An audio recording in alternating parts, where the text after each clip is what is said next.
Well, hello. It is Christmas Day. Hope you got everything that you wanted. I'm going to be honest.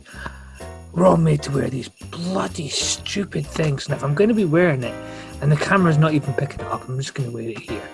But we still have some presents that aren't opened. We have our little mini Christmas tree. And we have some beer. Don't tell the wife. So we're going to have some wrestling-related fun here on Christmas Day.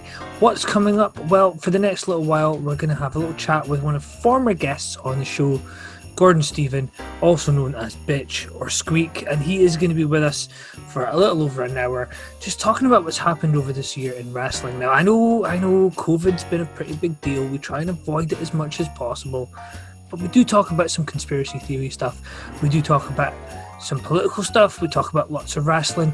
And this is a guy who hasn't seen a lot of what's happening in WWE. He hasn't seen a lot of what's happening in AEW. So it's very cool to be able to talk about the stuff that's been big this year and to see what stands out for him. Now, for anybody out there, if you are alone on Christmas Day, feel free to give us a shout. We do actually have our Facebooks on us. My name is Martin Anderson. You can find me on Facebook. You can also find me on Twitter at Headlock Takedown, or at Headlock Takedown.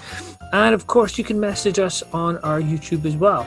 This is one of those times of year where we're meant to be together and we're meant to have fun. This video kind of epitomizes what's going on. We can't be together properly. But what we can do is we can get together virtually. We can do things to try and get through this.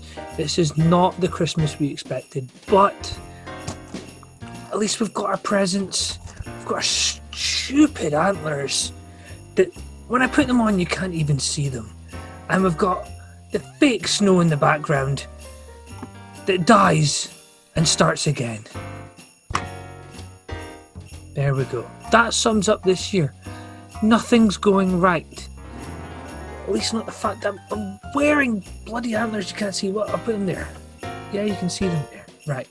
So, Headlocks and Headphones, we wish you a Merry Christmas. From me and producer Zoe Styles and our little one Dylan E. Merry Christmas. This is our Christmas and New Year special. We'll see you in 2 weeks when we hope to have something a little bit exciting for you in terms of some more announcements from the CWF. And on top of that, what else can we do? Should we try and have a guest? Should we try and do something a little bit different? I mean, if having a Christmas tree, it doesn't brighten up your day enough. And me wearing antlers and making an ass of myself. And should I open this present? I better not. The wife will kill me. I've got to do it with her, otherwise, you know what it's like. You don't want to have an argument on Christmas Day over the Queen's speech, do you?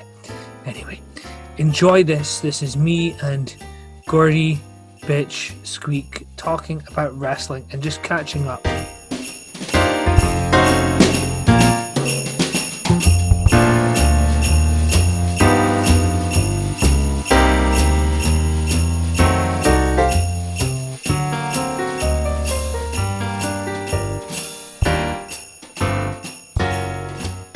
So, added to this Christmas special today, of course, is an interview with our old friend Gordy, or Bitch, or I can't use the other one because you get mad at me if I use the F word. Oh, I will get very mad at you. You will not get your Christmas. You will be on the naughty list. And bear in mind, for anybody watching, the F word is not the F word that you think.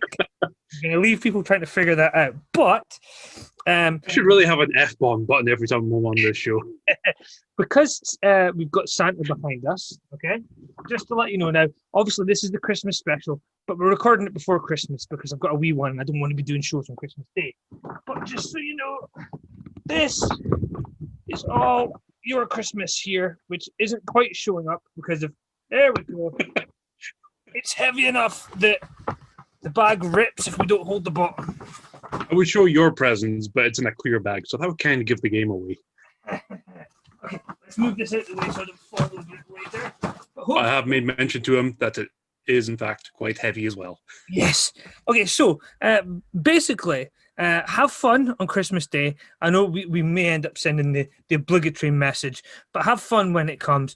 And hopefully, we can have a little bit of a natter just now. So, we have attended quite a few wrestling shows, but you're somebody that kind of dips in and out of wrestling. Would you say that's fair? I'd probably say it's more Better than a fair weather, not as much as a diehard. That's how I would put it. Because the one thing that's often forgotten about in our relationship is that we've actually trained as wrestlers. The level of skill we have may not be as big as we would like, but we've trained as wrestlers. So to go through that, there must be some degree of fandom there. So what have you seen of 2020, other than the fact that COVID, COVID, you might not have heard about it, but there was this thing called COVID that happened all through 2020. Oh no, I've been in my room. I'm in my room. I don't notice anything. See, I wish for the days where I can do that. I wish for it as well, but unfortunately, I do have a dog. So, well, I have a puppy. His name's Dylan. He's 3 years old, and he's not really a puppy. He's actually a real boy. He's Pinocchio. But for anybody, it reminds me of a video I'll have to show you at some point, which you will find very disturbing. I love disturbing videos. Did you ever go on the website Ogreish? This is going to be airing on Christmas Day, but have you ever been on the website Ogreish?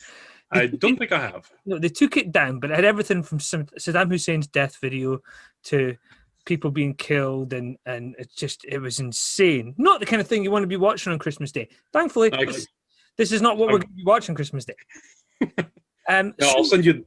I keep thinking it's Meat. I keep saying it's Meat Canyon that his name is, but I keep forgetting it. But look him up on YouTube. You will be very disturbed by his videos. So for everybody else on Christmas Day, if you don't give a crap about Christmas, go check out those videos. So what do you know that's happened this year in professional wrestling? What has made its way through to you through Facebook or whatever? I'm just trying to think what the last thing I actually watched was, and I think it was around the time you got me to, around about the time Underground was kind of starting, and they had who are the dudes in black?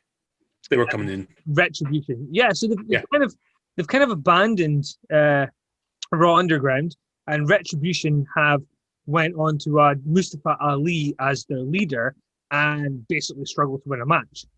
They've also strangely kind of kicked some people out the group. They've Dio Madden, who was the commentator on Raw for a while and then returned as part of Retribution. He's essentially disappeared from TV in recent weeks. So the group's kind of lost its way a little bit. But like I say, glad, because it wasn't I didn't like that gimmick. So this is one of those days where we have to look, if it's Christmas Day, we have to look back at the year as wrestling fans. I think it makes a bit of sense. And what we could just sum it up and just say, COVID happened and everything changed. What did you think of any wrestling you've seen where there's been no audience? It's not the same. It really isn't. And you need the energy of the crowd. It's like the last wrestling show we went to when WWE were here. It's like the thing I complained about was the fans were terrible. Yeah, you need fans that are excited for it. And I think that's part of the issue. I mean, WWE now are pumping in crowd noise, and AEW. I don't like that either. No, it just sounds really bad. And you've got AEW who are letting some fans in because they have access to the Jacksonville Jaguars stadium. They're letting some fans in socially distanced in like one stand. They did have wrestlers kind of acting as the audience for a little while, and NXT and Raw and SmackDown kind of went with the same idea where they had wrestlers acting as the audience. It just didn't come across very well at all. But let's look at some of the cool things that happened. So back in January, we actually had the WWE Royal Rumble, which was won by Drew McIntyre, a Scotsman, and he would go on to WrestleMania, but we'll get to that later on.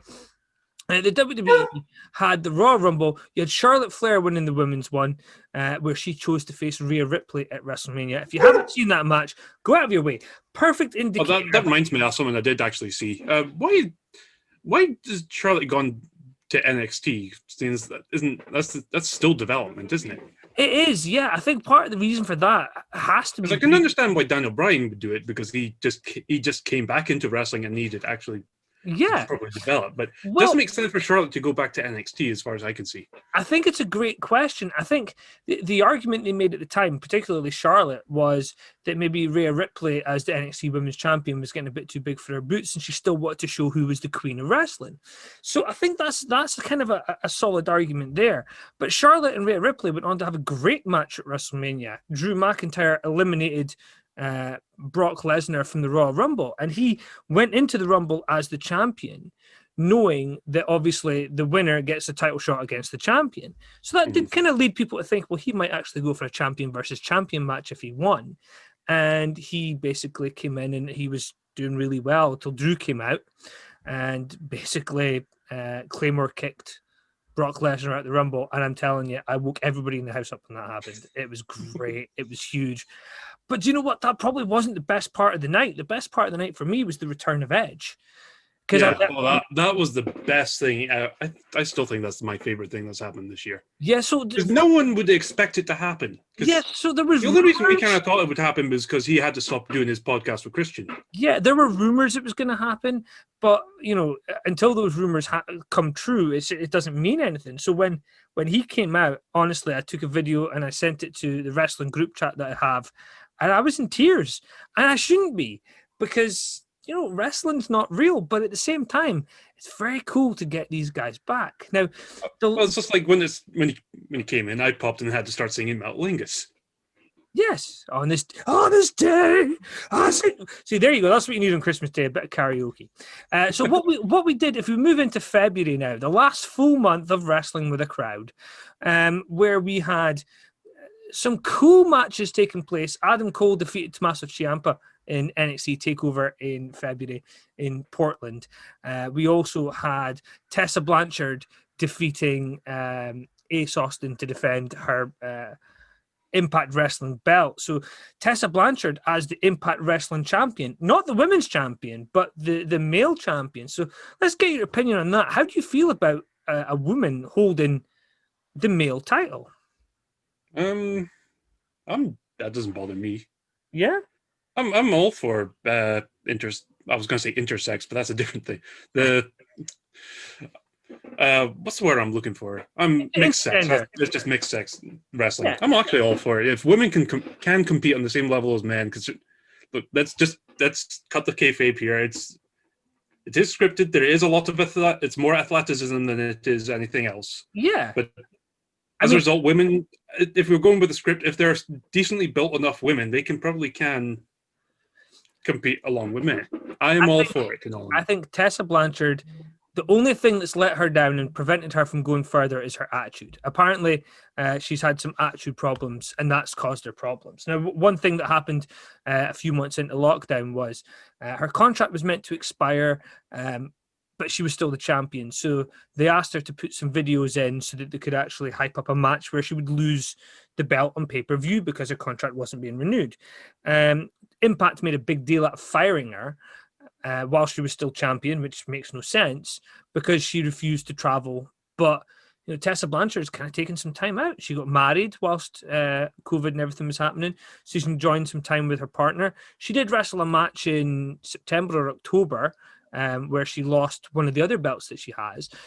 So yeah, there was a very cool thing there with Tessa Blanchard winning the belt. I wasn't 100% sure, but looking at her work, she's very talented. And let's move on. So I don't watch a lot of the Japanese stuff. I watch when there's big matches. But one of the cool things that happened, and I know people disagree with this, is the shows WWE are doing in Saudi Arabia. I've had this argument with people, and they're like, this is blood money because WWE are taking money from the people who kill American journalists and are they're homophobic. They don't like all of these things. And it's like, right. But my argument is WWE are making inroads into putting Western culture into those countries. There is an argument that they're doing some good, with the exception of the fact that they had Goldberg defeat The Fiend to win the Universal Championship at the Super Showdown in February. Little did we realize that would be the last Super Showdown or Saudi show, because WWE were making a lot of money out of these shows. The only issue being there was a lawsuit involving some of the money, because you had WWE wrestlers stuck on a plane for a little while Yeah, in Saudi I was going Arabia. to say that was. I couldn't remember if that was this year or last year. Yeah, I think it was the tail end of last year, but I think that there's a lot of it was during lockdown where all that money side of things got sorted out. But we will be getting those Saudi shows back, obviously, as soon as everything kind of goes back to whatever normal we get. But February was the month where John Moxley beat Chris Jericho for the AEW World Championship, which only just got shipped over to Kenny Omega instead. Honestly, Kenny Omega, I said this on last week's show, week before last, because we're not pre-recording this. This is the Christmas Day show. Kenny Omega is the most overrated wrestler in the world. And there's many overrated wrestlers, but Kenny Omega is just very overrated. Watching the promo he did the week after he won the AEW title, honestly, it's the kind of thing that if you did that at training, people would be laughing. But I remember, did you ask me to watch Kenny Omega's promos? Because I remember No. you asked me watching a lot of promos a good while ago, but I can't remember if he was on it. I didn't ask you to watch Kenny Omega's because I wouldn't put anybody through that. But if we move into March, so look, interestingly, I was very nearly stuck in Glasgow and didn't know what was going on. But on the Thursday night, which was the day before my birthday, we went through to Glasgow, and we weren't sure if the football was going to be called off. So I had tickets for the football, and I was excited to go. We got down there and found out, the game was going ahead. I was at the last game of football in the United Kingdom until everything kicked back off again. So it was the last game of football in Scotland for several months as well. So it was very cool to be there. I was at a stadium tour the next day at 10 o'clock in the morning, and the people there basically said, "You guys are the last stadium tour. We're shutting down. We're done." And honestly, that's when you left the building and just phoned the wife. And it's like, right, I have no idea what's happening, because they're saying the football's being shut down. That means everything else is going to be shut down. So we're screwed. And we had to take the gamble of, did we get the bus home early, or do we stay for the extra 2 days that we had left and just enjoy ourselves and hope that we can get home? We got home on the Sunday, and it was that week that they locked down. So we were literally days away from being stuck in Glasgow. I believe it was even 48 hours late after we got home. We were basically told lockdown's coming. So how did you find lockdown? Did you think that it was going to be a couple of weeks, a month? I kind of thought, I wasn't really sure what to expect. My initial opinion was it was just going to be more or less like how we get done with really bad flus and things. I actually thought it was going to be like more swine flu, where it was more going to be a problem elsewhere, and we would probably just coast by it. But then everything went to shit for the entire world.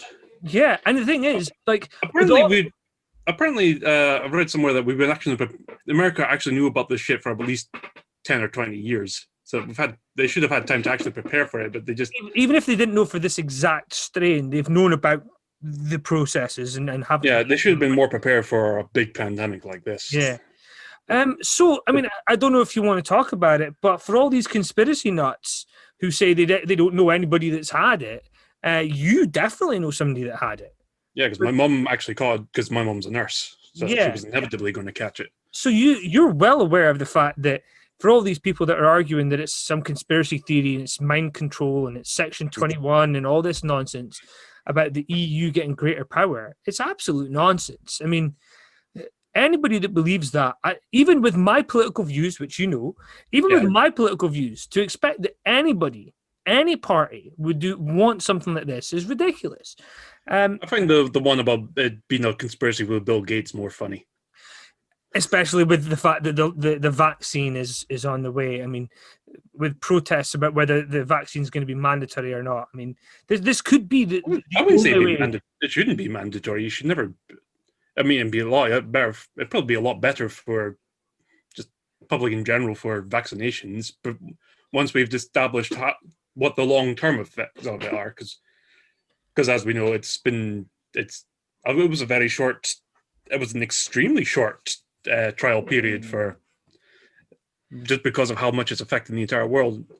But I mean, because of that, one of the things people need to realize is that one of the reasons why studies take so long and the research into vaccines takes so long is because it takes so long for the funding to be processed. It takes so long to find volunteers, and every stage kind of takes longer because, if you need 300 volunteers, you can't get them in a week. That takes a couple of months. There is also the fact they were also this wasn't just this wasn't just something that started from when COVID happened. They took in data from because COVID is kind of related to a lot of the. It's I think it's in the same sort of family as flus and things. So they've taken a lot of data from a lot of other things that are related to it, and they haven't started from scratch. And there's also a lot of different scientific teams that are sharing data as well, which massively cuts down on the time. So for all when we get back to Bill Gates, who is a billionaire philanthropist, he wants to throw the money at this. Yeah, and the thing is, the governments are putting money into this as well, because obviously, if they can get the vaccine and get back to normality, then the tax system returns. And as a fourth-year politics student, honestly, hearing some of these conspiracy theories is baffling. But let's talk about the wrestling, because this is a place where one of the things that was quite interesting, they very quickly pivoted when it came to WrestleMania. It was going to be in a big arena. It was going to be over one night. And then within days of announcing that WrestleMania was not going to be taking place in this venue, they announced it was going to take place at the Performance Center. They then announced that they were going to do 2 nights. And I'm going to be honest, the 2 nights had lots of cool things. There was the John Cena Bray Wyatt match. If you've not seen it, go out of your way. It's great. That was a cinematic match on night 2 where John Cena almost kind of played on a lot of the stuff that happened in his career, which was very cool. You had The Undertaker's last match on night 1, which was the Boneyard match against AJ Styles, a cinematic match, and as is the want, memes. As is the want with The Undertaker, within an hour of starting production of the match, he put his hand through a window and cut his arm open. So his reaction to putting his arm through the window was like, God, that's real, because he genuinely ripped his arm open, bandaged it up, and carried on.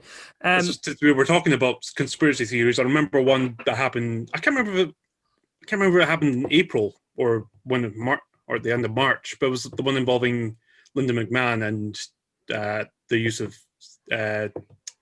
centers in Florida.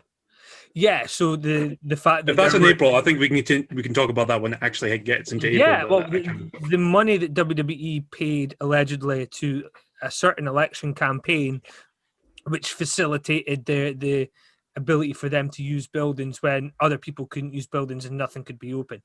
But WrestleMania, I mean, like we say, the NXT Women's Championship match, which had Charlotte versus Rhea Ripley, a great match, go out your way. I mean, overall, through both nights, great card. Very much needed a crowd. I felt it was a shame that Drew didn't get his moment beating Brock Lesnar in front of a crowd. But he did do this thing at the end of the match where he just put his hand out like this and said thank you to the fans. And do you know what? I don't care about this. As an adult, it caught me. I caught myself bubbling a little bit because I've met Drew, and it's clear. You have me at that tier.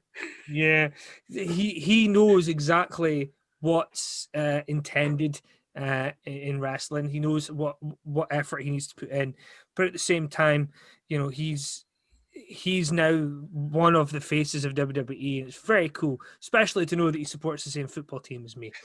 Now, we'll gloss over that because a lot of people are not fans of Rangers, who hopefully will win the league this year, and hopefully over Christmas, Neil Lennon doesn't lose his job at Celtic, because that will, of course, help Rangers.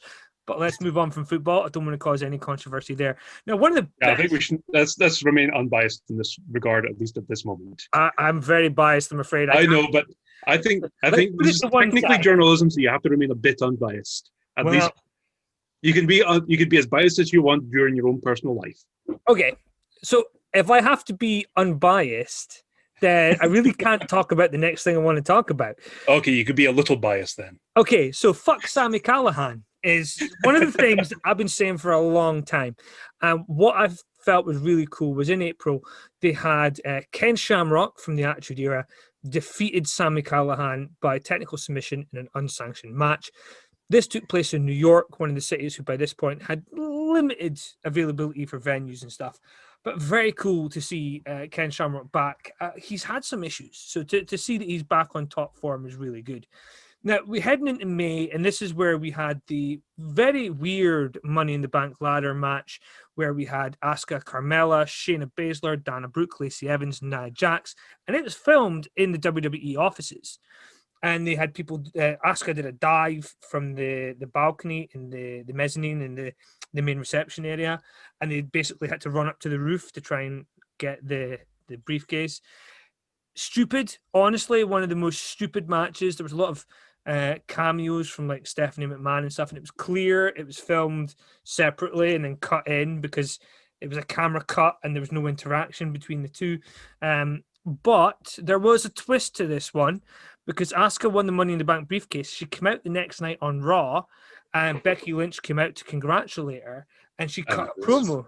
And she cut the promo where she said, "Listen, you are not the Money in the Bank champion. Open your briefcase." And inside was the Women's Championship. And basically she said, you can be the Women's Champion. I'm going to go away and be a mum. And just this week, she's announced that she's had a baby. I wasn't totally sure if it was going to be a bit longer, but I saw the picture she did with Roman. Well, yeah, the baby called Rue, which apparently is French for redhead. Red. Well, just Rue. Yeah, Rouge is red. Okay, so yeah, I mean it's a very weird name. It's not a name that I would use, but at the same time, it is what it is. But very cool moment. I remember sitting and the notification come up on my phone, Asuka's the new women's champion. I'm like, oh my god!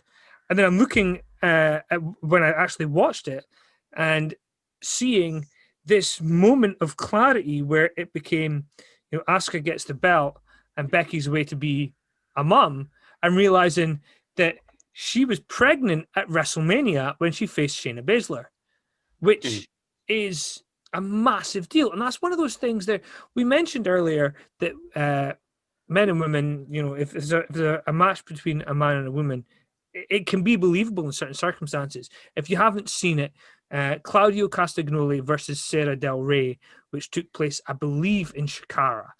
Go out your way to check it out. It is on YouTube.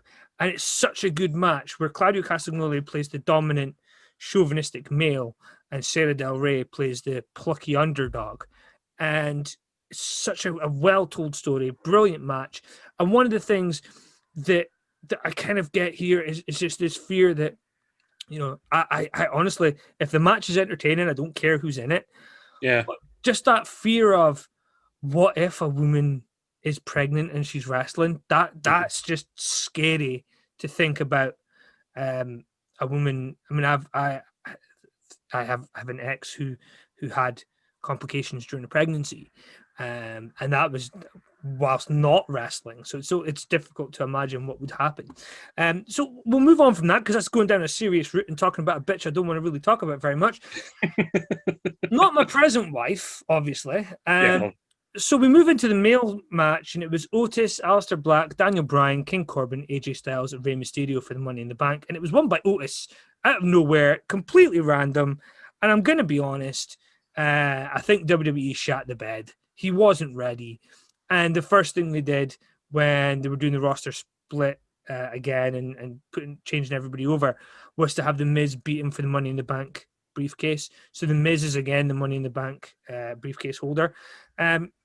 Now, one of the things that's quite interesting is we move to AEW in this month, and we see Matt Hardy and the Elite, which is Adam Page, Kenny Omega, Matt Jackson, and Nick Jackson, defeating the Inner Circle, which is Chris Jericho, Jake Hager, Sammy Guevara, Santana, and Ortiz. Now, this is the Stadium Stampede match. This is the one where Matt Hardy got badly injured, the Bucks got badly injured, and this has kind of been a pattern for AEW. They had a match with Matt Hardy. It's inevitable you're going to have Matt Hardy injuring himself somewhere. Well, Matt Hardy versus Sammy Guevara at a later pay-per-view, what they had was a match between the two of them, and Matt Hardy missed the table and his head hit the concrete. So instead of stopping the match, they basically had a little bit of a schmoz and just kind of the show kind of paused, and then like 3 minutes later, Matt Hardy came out to continue, and they're saying the doctor cleared him. He did an impact test and cleared him in 3 minutes. I'm sorry. The first thing Matt Hardy's going to say is, "I'm fine. I'm good to go," because that's what he's from the old school. That's what wrestlers do. Yeah. I'm good to go. Let's go.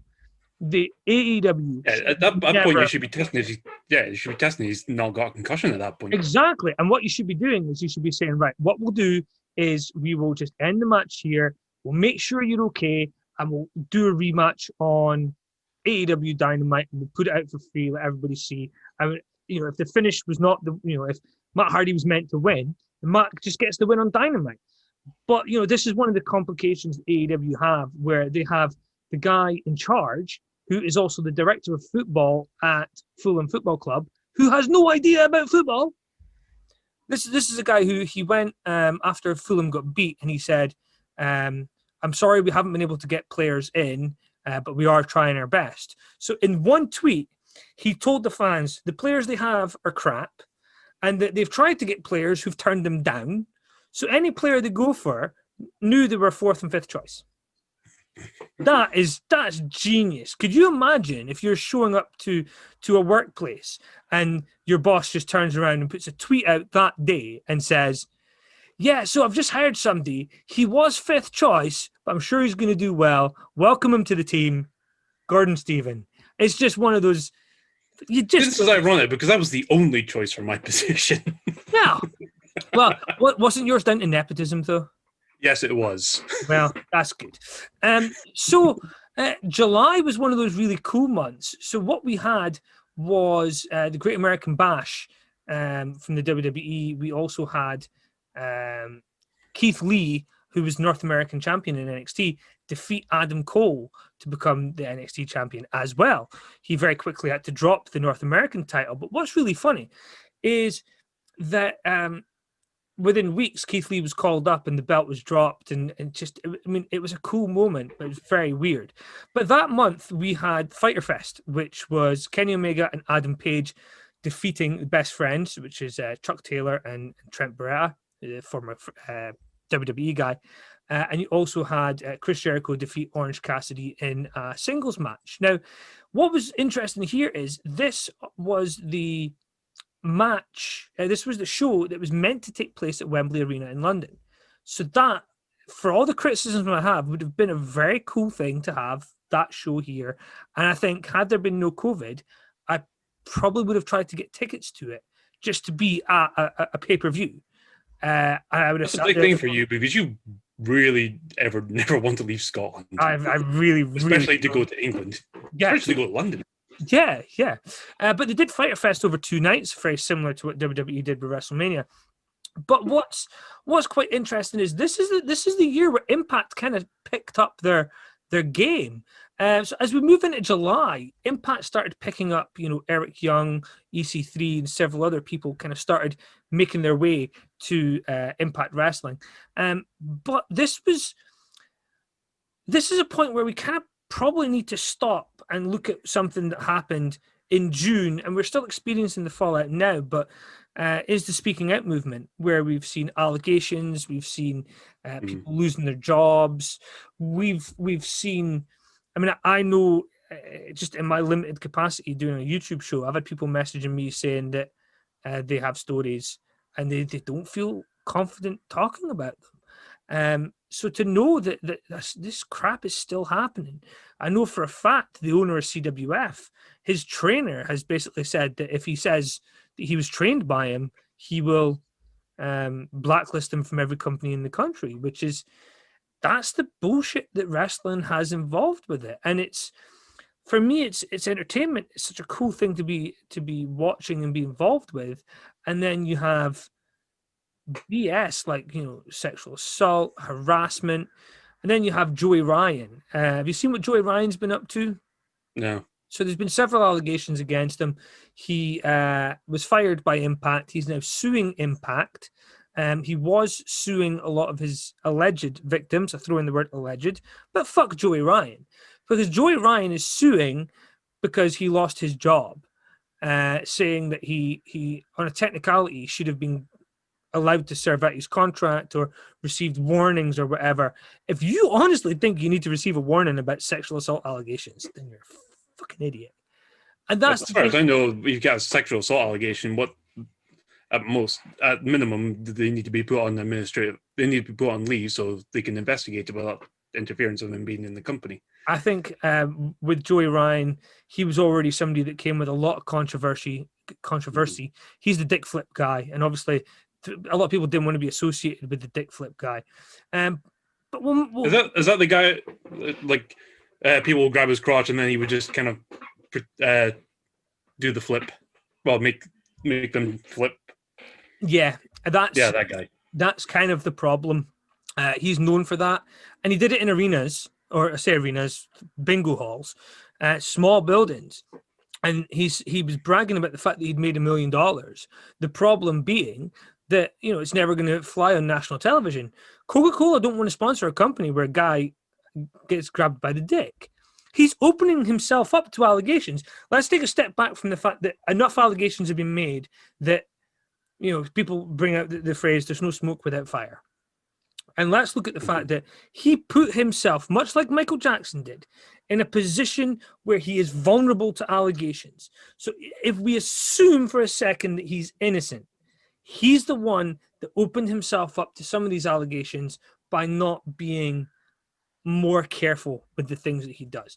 I'm not saying for a second he is innocent. I'm not saying for a second he's guilty, but fuck Joey Ryan. So this was also the period, and we lead into August now. We'll leave behind the Speaking Out movement because I got very angry on several shows about all this. We did have the Tag Team Appreciation Night in AEW. We had the return of Motor City Machine Guns to Impact Wrestling. We also saw Saturday Night Dynamite, where Mr. Brody Lee defeated Cody Rhodes to get the TNT Championship. Now, Brody Lee, obviously, being from Bludgeon Brothers on WWE. This is the problem with AEW. Brody Lee won the belt from Cody. Cody took a couple of weeks off and then came back and won the belt back.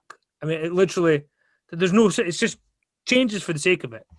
The one good thing we did see was Karrion Kross say, "Oh, look, I'm not holding the championship belt for a while. I'm getting it back immediately." Yeah.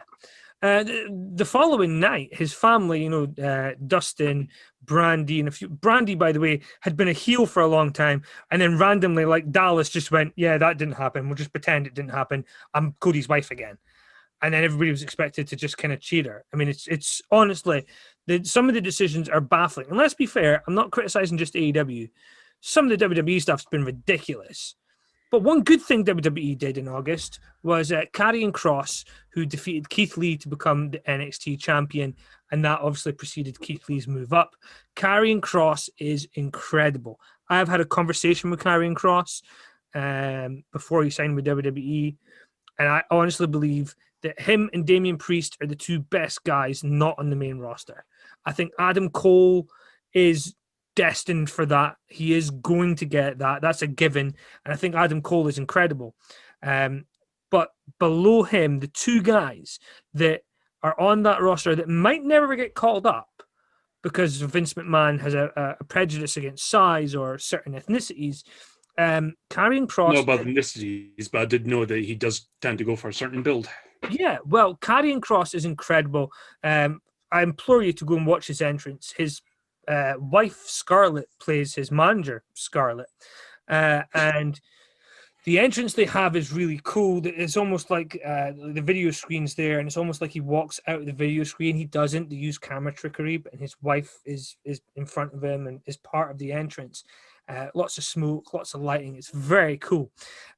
We did see the Fiend Bray Wyatt defeat Braun Strowman to get the Universal Championship, and then that's the month where we saw Sammy Guevara defeat Matt Hardy in that match where Matt Hardy got injured. This also saw the return of Roman Reigns, who turned heel. Finally, the thing we'd all been waiting for. And people still didn't like it, as far as I know. Well, do you know what? The stuff that he's been doing recently, particularly the stuff with Jey Uso at pay-per-view, was incredible. I've been a massive fan of what they've done. The the Hell in a Well, Cell. great fun. If Roman's turned heel, they no longer have to edit out the booze. Well, now, there's no fans, so they're now pumping in the booze, which are a little bit over the top. But at Hell in a Cell, it was very cool because obviously they were going with the angle that Roman Reigns is the tribal chief, or at least he's trying to be, trying to demonstrate that he is. And Jey Uso standing up and saying, "No, you're not." And it led to this match.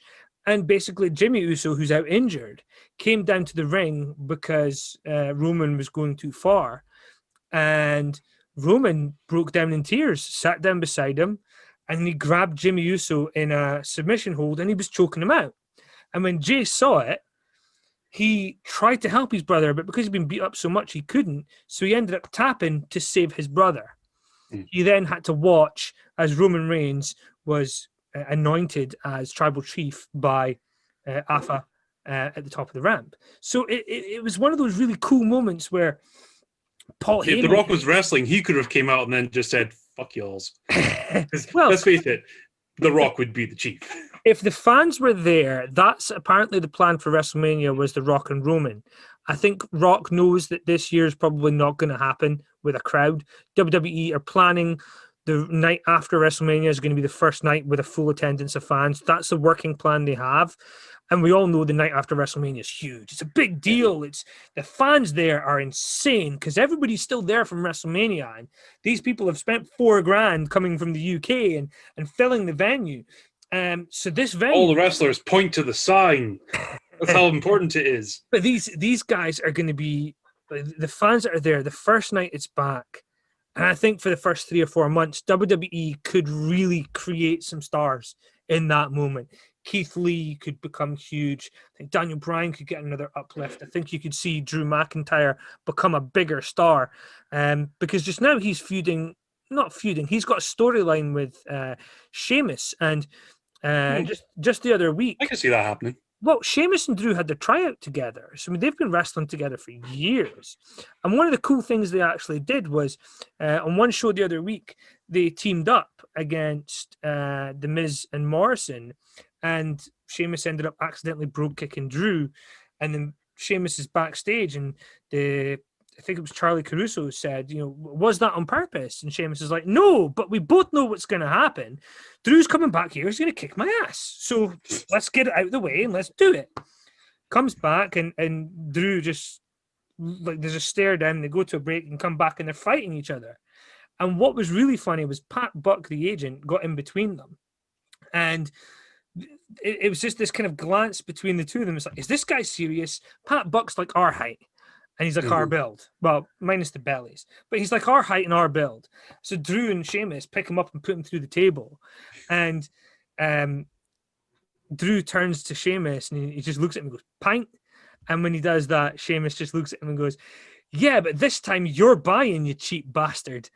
And this must have been done live because they didn't censor it. And as Sheamus walks out, you just see Drew start to corpse as he walks past camera. For me, it was funny. It was hilarious. It also plays up the Scottish stereotype. Absolutely, because obviously we love to drink. And I do love to drink. No, I was meaning the cheap bastard bit. Well, that as well, yeah. I love to drink. I also love when somebody else is paying. Hey, JJ. So we did have some really interesting things. So we had like special editions of Dynamite in this month, where it was just basically later. There was slightly more content there in terms of dark content. But we did see, obviously, the first Roman Reigns Jey Uso match, which led to the Hell in a Cell match the following month. I want to say the following month, which obviously is October, we saw Finn Balor versus Kyle O'Reilly at NXT. If you haven't seen that match, NXT TakeOver 31, go out of your way. I encourage you to go and see it as well, Gordy. Sorry, you kept mentioning like you were very excited for this takeover. Oh, man. Like, I really didn't have big hopes because they started the Capital Wrestling Corporation gimmick, the Capital Wrestling Center, which is a tribute to the old Vince's dad's company was Capital Wrestling. So basically, sounds like they're more trying to sell like the Rock's out there. They're trying to sell like the Rock's album. Yeah, well, what's really funny is what they did was they had the Thunderdome And then in front, they had some fans with like black fencing. So it kind of looked even more like the actual Thunderdome, which was very cool. But whilst I wasn't excited for that show, I went back in and flicked through all the matches and kind of, some of them were good, some of them weren't. But Finn Balor versus Kyle O'Reilly. Kyle O'Reilly has been in a tag team with Bobby Fish. He's been part of Undisputed Era for a while. And everybody knows he's a good wrestler. But this is a guy who was put into this main event and did really well. His promos were incredible. He did a takeover of social media for a bit and showed his personality. And he cut some promos that were great. I mean, the other week, NXT opened with Finn Balor coming out. And we saw Pete Dunne come down, and then we saw Kyle O'Reilly, and we saw Damian Priest kind of creating this confrontation of who the top guys are. And Pete Dunne said to Kyle O'Reilly, shouldn't you be at the hospital with your friend Bobby? And Kyle O'Reilly did, that typical American impression. Shouldn't you be with your friend Bobby at the hospital?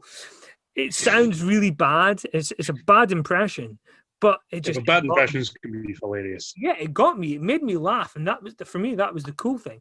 The rest of this month, we saw some random stuff from AEW. John Moxley defeating Lance Archer, and if anybody argues Lance Archer deserved the title shot, then it's a joke. There's absolutely no way.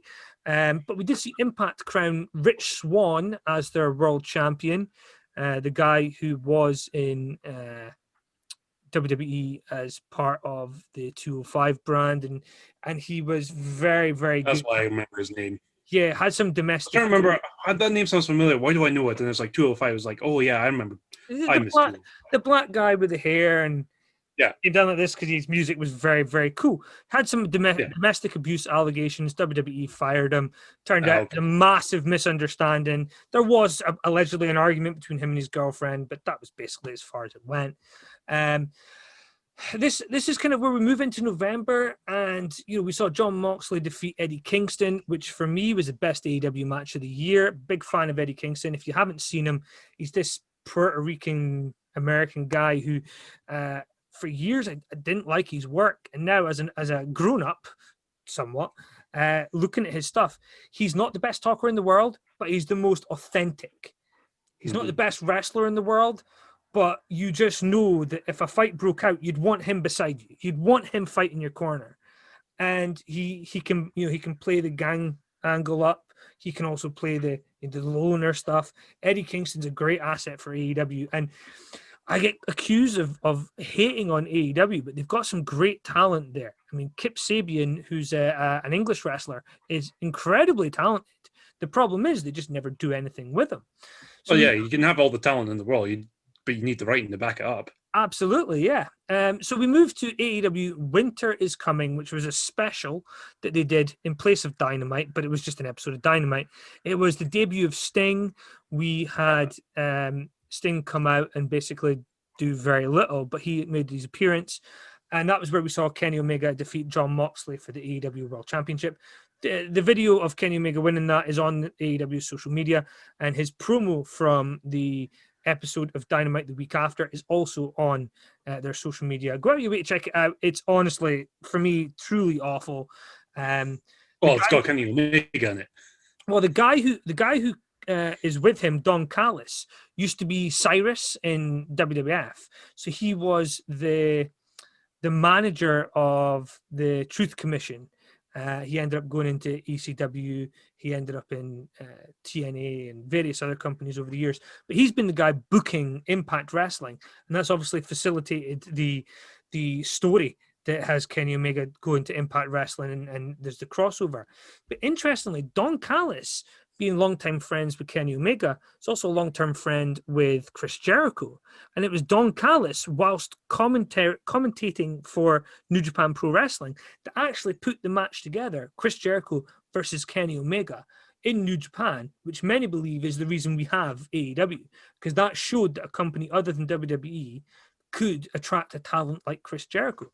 And it was the first time Jericho had worked for anybody other than WWE since he joined WWE. So very, very cool scenario to see that somebody like Don Callis, who almost fell under the radar for 15 years, was able to sit and actually have this massive impact on the business. But just as an aside, did Jericho actually wrestle in Japan before? he wrestled in Japan before he joined WCW. So when he Okay, I wasn't totally sure if he did it before WCW. yeah, when he was in ECW, he was still wrestling in Japan as well. Um, one of the things that's quite interesting. So everybody was really excited by Sting. The following week, he came out and he was in the ring for like 10 minutes. He literally said nothing. I mean, there was no game-changing statement, but a guy who allegedly had his career ended and publicly retired signed a multi-year deal with AEW, planning to have matches. I guess they say wrestlers never truly retire, and retirement's the biggest work in the business. And let's be fair, it would appear that's the case with Sting. And I was kind of, I didn't see anything about it, but I did hear about it, and I was kind of disappointed because, I mean, as far as I know, he probably isn't, if he retired, he wasn't. I don't think he'd be as. I can think it's like when Hogan comes back every so often. At least Hogan like constantly works out, so he's always like roided up. Let's say roided up. He does. He is still fairly built, but I don't know that about Sting. One of the interesting things about WWE is this really cool thing where obviously everybody's steroid tested. However, Triple H isn't.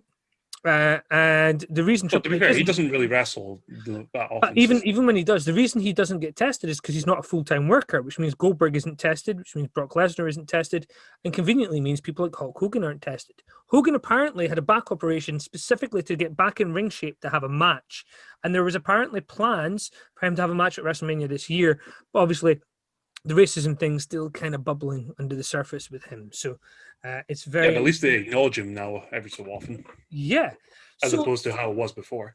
Yeah, so let's look at some of the interesting notable events. So March 13th, the day before my birthday, which would be the day that I went to see the last game of Scottish football for several months, SmackDown and 205 Live were the first wrestling shows produced behind closed doors after the onset of the COVID-19 pandemic. July the 1st, AEW's Fyter Fest was the first event to have live fans during the COVID pandemic. There was a very small amount of fans. It was all people that were there through the sponsors. There apparently was very little checks as people came in. So they basically broke every rule they possibly could, which is very, very lax of them, just like their concussion protocol with Matt Hardy. Hopefully they tighten all these things up, and me calling them out on it, not that they're going to hear it, but me calling them out on it, I can turn around and say, okay, well, clearly somebody had a word with them and they listened. One of the things that's quite interesting, and they haven't commented on it, was the first couple of shows that me and the producer Zoe Styles watched. They had lots and lots of strobe lighting and lighting effects, and there was no warning beforehand that people who were prone to seizures should pay attention, and there may be triggers for them. And it left Zoe feeling very unwell. So obviously, yeah, I keep forgetting she actually has that. Yeah, and they didn't care. You know, I know several other people tried to reach out to them and nothing happened. There was August 21st, WWE debuted the Thunderdome, which I think the novelty wore off pretty quickly with that. But they're in a new venue now. They've moved from the Amway Center into a baseball field. And by the look of things, the look hasn't changed dramatically because they haven't used the whole stadium. They've basically just cut off the same size that they had in the other venue and just transported directly like for like. The WWE debuted the Capitol Wrestling Center for the NXT brand on October the 4th, which was the Thunderdome with the fence and actual fans. But the fans were usually a mixture of wrestlers, trainees, and then there was the occasional fan allowed in. And on December 1st, the NWA debuted their show, NWA Shockwave, on YouTube. I was a big fan of NWA when it returned. Jim Cornette at the commentary table, and some really strong talent. I think they've suffered a lot, particularly with, as part of the Speaking Out movement, one of their booking teams actually fired because of allegations about sexual harassment. So in terms of big achievements, let's look at the WWE. The Royal Rumble winner for the females was Charlotte. Drew McIntyre won the male one. The Dusty Rhodes Tag Team Classic was won by Matt Riddle and Pete Dunne. Matt Riddle himself is part of the Speaking Out movement. He is alleged to have sexual offenses against somebody. The Taiwan Trophy Gauntlet match was won by The Undertaker, where he actually faced off against AJ Styles, which was Don't know that one. No, it's at one of the Saudi shows. The Saudi shows in February, the one where Bray lost the title. So Undertaker got a trophy out of that, and that led to the match between Taker and AJ Styles. But interestingly, Taker wasn't meant to be in that match. It was meant to be Rey Mysterio, and he couldn't make it out there.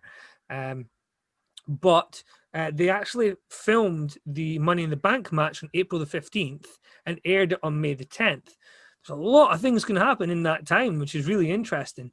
But Asuka winning the Money in the Bank, I thought was cool, especially with the little twist we saw at the show the next day.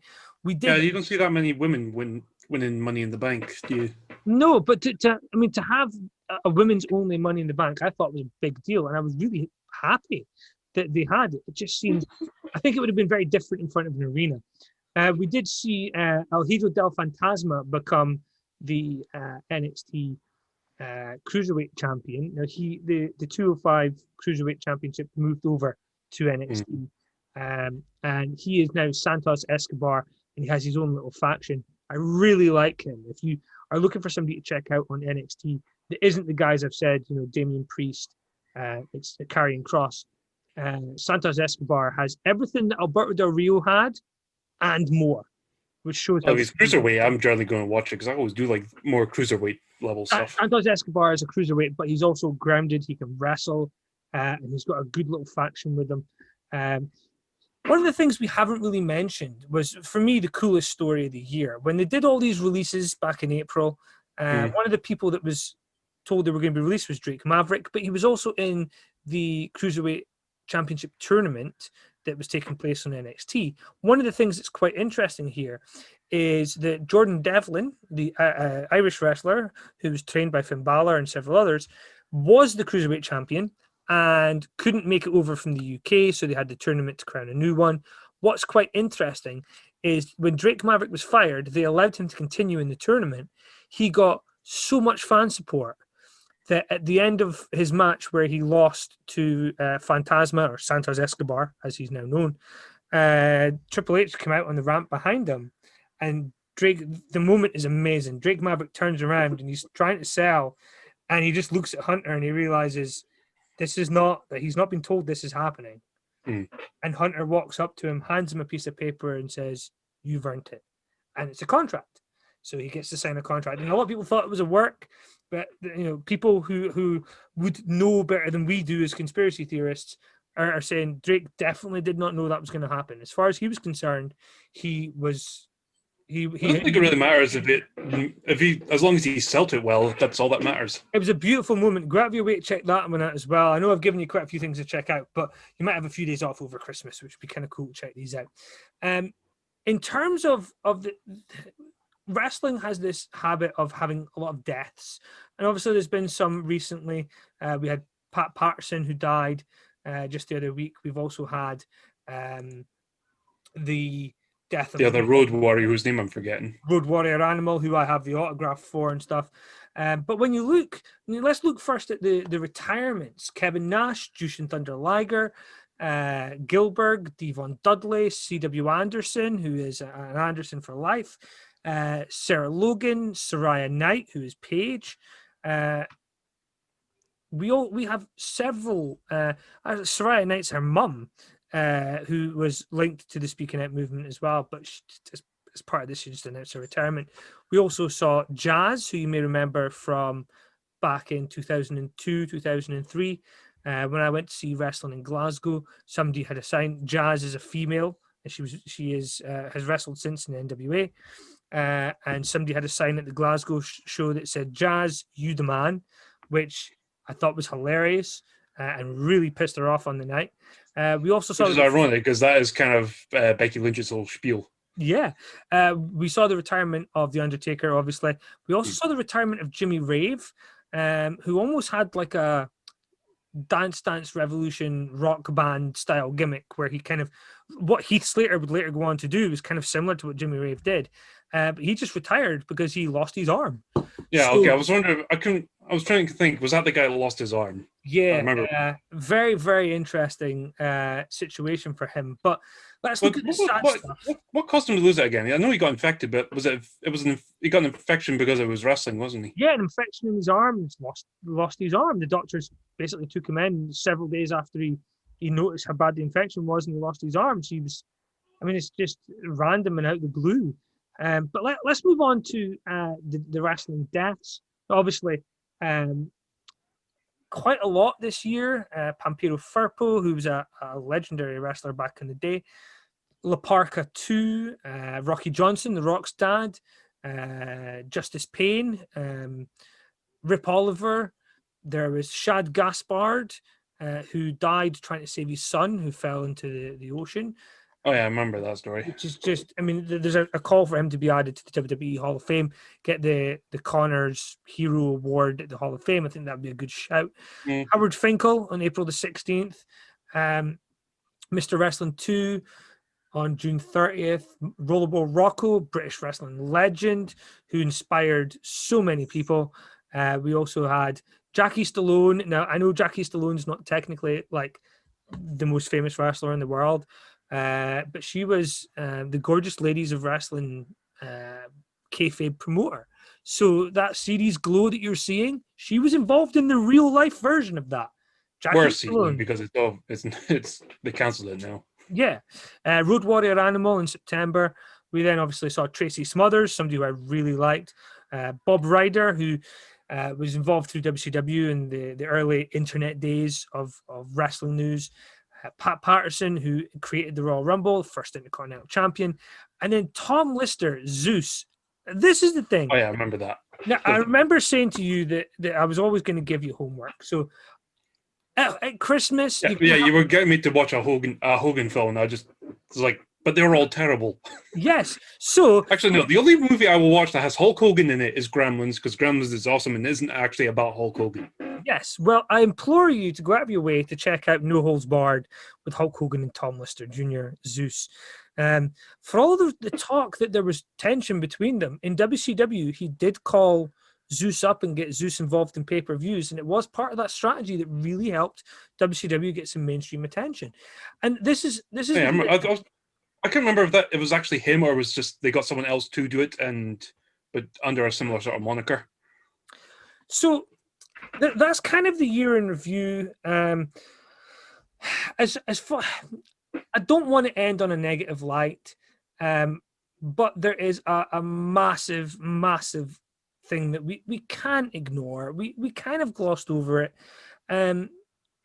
There is a new company starting up in Scotland, Caledonian Wrestling Federation, who have been speaking with politicians and been trying to get feedback on the British. It's gone as far as the British Parliament to see what they can put in place. And the problem is that, you know, I'm going to put you on the spot here. One of the things that really bugs me is a lot of companies have basically said they're going to put in things like the PVG check, code of honor, code of conduct, all these terms. They're putting in, you know, safety officers and stuff. And whilst the PVG check is good, it protects vulnerable people. The only people that get caught by this are the people who've been caught. So there's a lot of people who are going to fall under the radar who are still going to be doing all this stuff. And there's a lot of what I see. I mean, I've had people messaging me, telling me their stories of wrestling promoters and wrestlers who have sexually harassed them, they have seen doing things with people they shouldn't be, but they can't report because that's their trainer. And if they report it, they lose everything. So I'm going to put you on the spot. As you're not involved in the wrestling business, you're obviously as shocked as everybody else about the severity of how bad this stuff is. But like me, probably aware that, you know, every industry is going to have people that do this stuff. Wrestling just is an environment where the egos are satisfied on a daily basis by the fans because people get to feel more important because the fans are cheering them.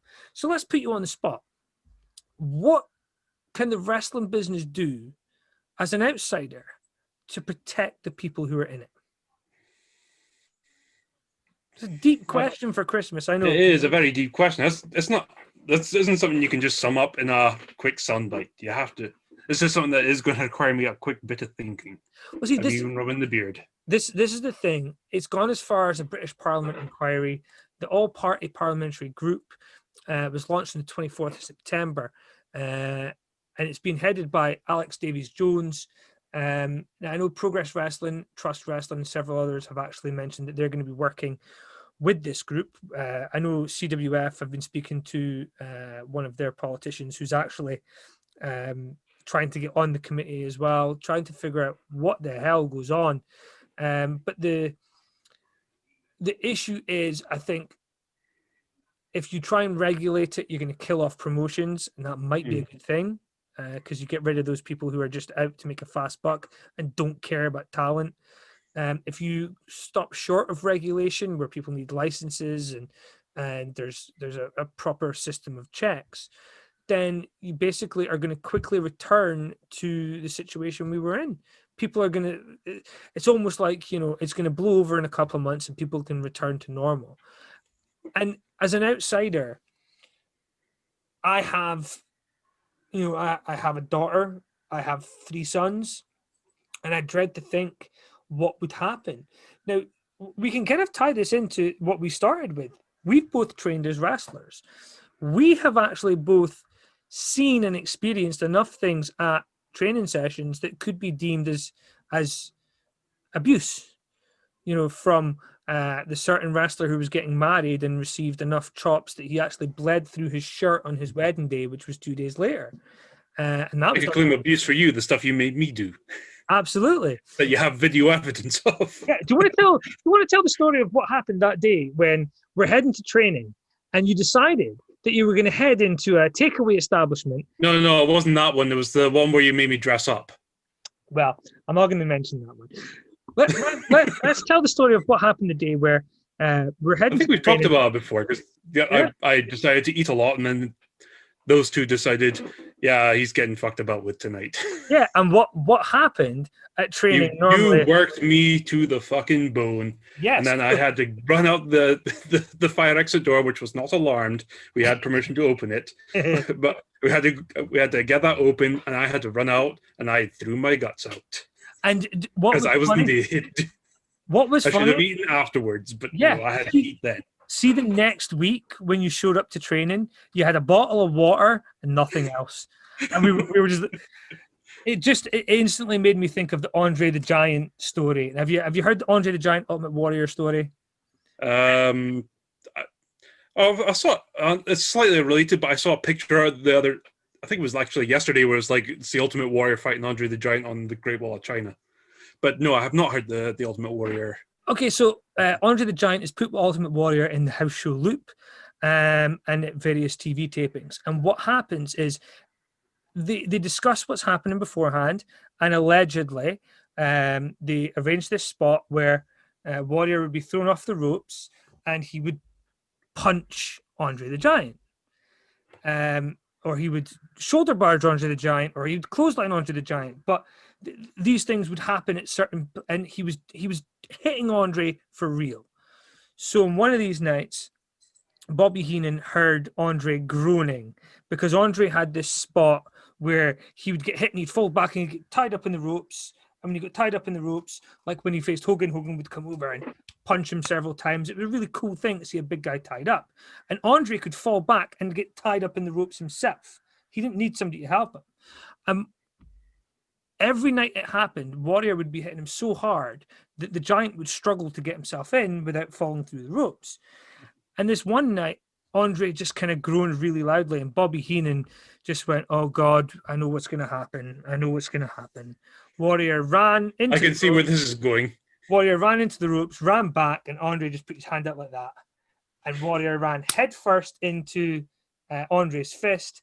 The next night, Andre got thrown because it was house shows and all this kind of stuff. They could have the same match every night and iron out the kinks before it went on TV. And he came back over, and Warrior, boop, light as anything, just tapped him. And Andre turned to Bobby. He learned. He learned. Just that. Why does Andre have the best stories in wrestling? I mean, the fact that he I believe he still holds the world record for the most beers in one evening. Yeah. But to know, it's amazing the picture of him just holding a beer can. It just looks so tiny. Yeah, but to see at the time, like I'd just seen the DVD where that story was told by Bobby Heenan for the first time, And when I saw that story, it was round about the time where you ended up being made to puke. And it's funny, we can laugh about it because you were in on the joke and it was a one-time thing. But it's still a really shitty thing for anybody to do at training. And that's to think that. Yeah, but at the same time, this is something that negative reinforcement is also a good thing for training because it knows where the limits lie. As soon as you get past that, you kind of go, if you're still doing that, you are fucking up at that point. Well, here's the interesting thing, right? And I don't think this has ever been mentioned in any interview we've done together. And I also believe that even the producer may not know this story, but you really did enjoy wrestling training. And at least on one occasion, I think you perhaps enjoyed it a little too much. I still claim that did not happen. Well, so we're not allowed to mention the F word, which isn't fuck. And we're not allowed to mention exactly what happened there, because I think that would be considered a little bit rude. But let's on YouTube would probably not want this up. And let's be fair, I genuinely think you did enjoy that training session just a little bit too much. But hopefully, and I'm still going to claim no. Hopefully you enjoy your Christmas day, and hopefully when this gets, it's going to be a bumper episode on Christmas Day. We planned on 20 minutes and we've went an hour and 20. So by the time I thought we started a bit later, but yeah, okay, it's been a good episode. Yeah, and do you know what? There's going to be more. So coming up after you, we should also have JJ Andrews, and we should have the owner of CWF. But do you know what? If they are not available in time for this Christmas special, they may just get bumped. You might just get an exclusive Christmas episode, particularly with this man, Mick Foley.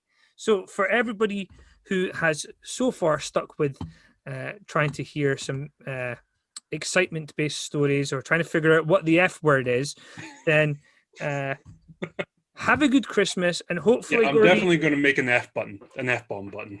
Hopefully, Gordy, you bring it up. I'm just whacking that button. Maybe I should have got you something where you could just censor it for Christmas. That would have been fun. But hopefully, you enjoy your Christmas day. It's just pressing it. It goes RTC. Hopefully you enjoy your presents. Hopefully you enjoy your Christmas. And hopefully at some point we can have a shitty night watching embarrassing YouTube videos. Because do you know what? It's been so long since I've been able to watch you cringe. And for anybody that doesn't know, the greatest present in the world is watching one of your best friends sit and watch a TV show or a video for the first time and seeing him cringe. Now, Kristen Hamby. Can I say what show it is? Because I do actually like these stories, because it does feel, I feel it humanizes me a bit, because he got me to watch the In-Betweeners, because I've never seen it before, and it's just all the stuff that was happening on it. Just I couldn't watch it.